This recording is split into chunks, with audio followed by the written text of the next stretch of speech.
तुम्हारा दिन शायद इस बात से शुरू होता है कि ऑफिस पहुंचने में लेट हो गए, थके हारे जब ऑफिस पहुंचे तो सीढ़ियां चढ़ते, सांस उखड़ते, जब अपनी सीट तक पहुंचे तो डेडलाइंस का प्रेशर, बॉस की झिड़क और इधर उधर की नाचाकियों के बाद सारा दिन रोबोटिक एक्सपीरियंस की तरह लाइफलेस गुजर जाता है। अगर ये सब तुम्हारे साथ भी होता है तो डेल कार्नेगी की ये किताब जो लाइफ और जॉब को एंजॉय करने का एक मास्टर प्लान है, इसको जरूर पढ़ें। इस किताब में ऐसा क्या है जो मैं इसको रेकमेंड कर रहा हूँ? इस किताब में ऑथर डिस्कस करते हैं कि लाइफ को किन डिफरेंट पहलुओं से देखा जाए जिसमें आपकी जॉब, आपका वर्क और आपकी लाइफ, पर्सनल लाइफ दोनों बैलेंस रहे। आपने ऑफिस में देखा होगा कि कितनी हिपोक्रेसी, बैकबाइटिंग, चुगलियां, पॉलिटिक्स और क्या कुछ नहीं होता। आपकी वर्क डेस्क पे वो बातें आपको सुनने को मिलती हैं जो आपने सोची भी ना हो। तो ये सब ऑथर के मुताबिक आपकी लाइफ में टॉक्सिसिटी, नेगेटिविटी को ऐड करता है और इससे किसी को फायदा नहीं होता। इससे हर एक की पर्सनल लाइफ डिस्टर्ब होती है। तो इसको ठीक कैसे किया जा सकता है? इसको सही रिश्ते बनाकर ठीक किया जा सकता है, दोस्ती के साथ, पॉजिटिविटी के साथ, लोगों का भला करके ठीक किया जा सकता है। इसके अलावा और कोई ऑप्शन नहीं। आपको पॉलिटिक्स करने की कोई जरूरत नहीं। नेचुरल पेस पे तरक्की करें, चीजें आपको खुद इंप्रोवाइज होती हैं।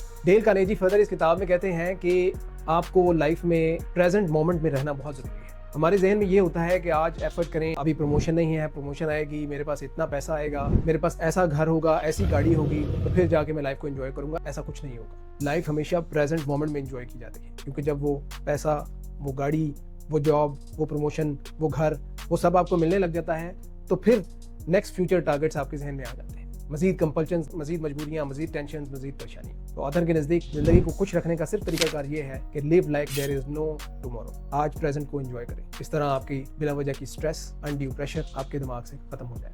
ऑथर इस किताब में कहते हैं कि find yourself and be yourself. Charlie Chaplin की कहानी सुनाते हैं कि चार्ली चैपलिन अपने करियर के स्टार्ट में डायरेक्टर की डायरेक्शन पे बहुत सारे कॉमेडियंस को कॉपी करते थे। जैसे कि उस वक्त के बहुत मशहूर जर्मन कॉमेडियन को चार्ली चैपलिन ने अपनी बहुत सारे मूवीज में, अपने बहुत सारे प्लेज में कॉपी किया, लेकिन वो इमिटेशन के किसी काम ना आई, क्योंकि he was never recognised. Ultimately जब चार्ली चैपलिन ने अपना कॉन्डक्ट, अपना प्ले, अपना आर्ट लोगों को दिखाया तो आज चार्ली चैपलिन का नाम साउथ एशिया से लेकर दुनिया के हर कोने में लोग जानते हैं। तो ऑथर के मुताबिक never try to copy somebody, never try to be somebody, just be yourself. एक ना एक दिन आपका टैलेंट दुनिया जरूर रिकॉग्नाइज करेगी। अगर आपका इत्तेफाक कभी वाशिंगटन डीसी की कांग्रेस लाइब्रेरी के सामने जाने का हो तो उसमें बड़े हरूफ में ये लिखा है, order is heaven's first law. तो ऑर्डर आपकी लाइफ में इतना इंपॉर्टेंट है। Charles Evans, former chief justice of United States supreme court, कहते हैं कि आदमी ओवरवर्क से नहीं मरते, स्ट्रेस और परेशानी से मर जाते हैं, और ये स्ट्रेस और परेशानी डिसऑर्गेनाइजेशन से आती है। तो अपनी वर्क लाइफ को ऑर्गेनाइज करना सीखें। अगर जॉर्ज बर्नार्ड शॉ ने अपने लाइफ में फर्स्ट थिंग फर्स्ट का रूल ना अपनाया होता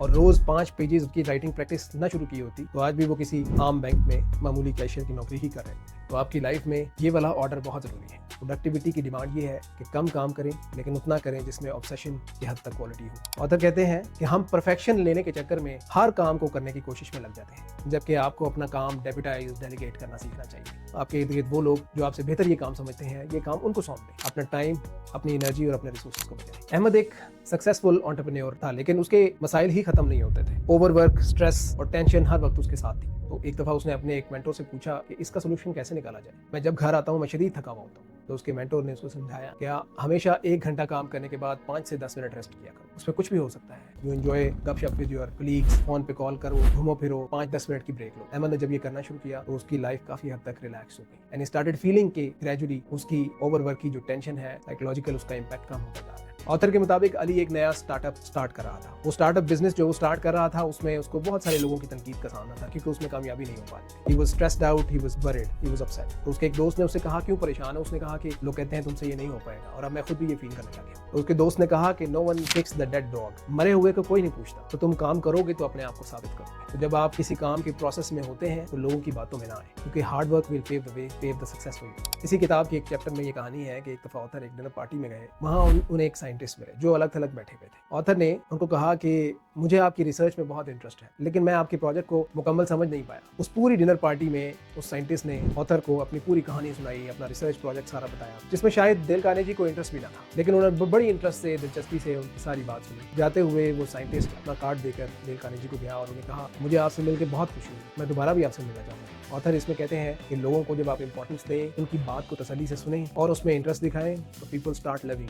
डेल कार्नेगी सुकरात का एक सीक्रेट बताते हैं कि जब उन्होंने किसी को कन्विंस करना होता था या नेगोशिएट करना होता था तो पहले वो उनसे वो सारे सवाल करते थे जिनका प्रॉम्प्ट जवाब यस यहाँ था। तो डेल कार्नेगी ने इसी तरह किसी कस्टमर को कन्विंस करना था तो उन्होंने पहले 6-7 सवाल उनसे वो किए जिनका फौरन जवाब हाँ था। तो अल्टीमेटली वो कस्टमर भी उनकी प्रोडक्ट खरीदने में कन्विंस हो गए। लिहाजा ये भी एक सीक्रेट इस किताब में डिस्कस किया गया है। और इस किताब का एक और किस्सा जिसमें ऑथर कहते हैं कि चार्ल्स श्वाब एक मशहूर इंडस्ट्रियलिस्ट था और एक दफा उसने अपनी फैक्ट्री में अपने फोरमैन को देखा जो अपने वर्कर्स और लेबर पे शदीद भड़का हुआ था और चिल्ला चिल्ला के शाउट करके उनको ऑर्डर दे रहा था। चार्ल्स श्वाब ने उसे बुलाया और उसे कहा कि देखो, जब मैं तुम्हारी तरह यंग था तो मैं भी इसी तरह की गलतियां किया करता था। तो अगर लोगों से बात मनवानी है तो उनको ऑर्डर देने के बजाय उनको प्यार से समझाओ, लोग तुम्हारी बात सुने। तो इसमें हमारे पास भी लेसन है कि हम ऑर्डर देने के बजाय लोगों को कन्विंस करके प्यार से समझाएं। इस तरह के अनगिनत लेसन इस किताब के अंदर है और ऐसी ऐसी स्टोरीज हैं जो हमारी डेली लाइफ से रिलेटेड या एसोसिएटेड है। मैं आपको ये किताब पढ़ना जरूर रिकमेंड करूँगा। मैं तो यहाँ तक कहूँगा कि ये किताब आपकी टेबल या डेस्क पे हर वक्त होनी चाहिए। जब आप लो, स्ट्रेसफुल या डीमोटिवेटेड फील करें, आप इस किताब को जरूर पढ़ें। ये किताब आपका परमानेंट दोस्त, परमानेंट साथी होनी चाहिए। अगर आपको इस किताब में वर्क लाइफ बैलेंस करने और सक्सेस और स्ट्रेस को दूर करने के किस्से पसंद आए हों तो प्लीज लाइक एंड शेयर कीजिएगा और मेरा चैनल CSS एंड बियॉन्ड इसको सब्सक्राइब कीजिएगा। कमेंट सेक्शन में अपने फीडबैक से जरूर आगाह कीजिएगा कि आपको ये किताब कैसी लगी।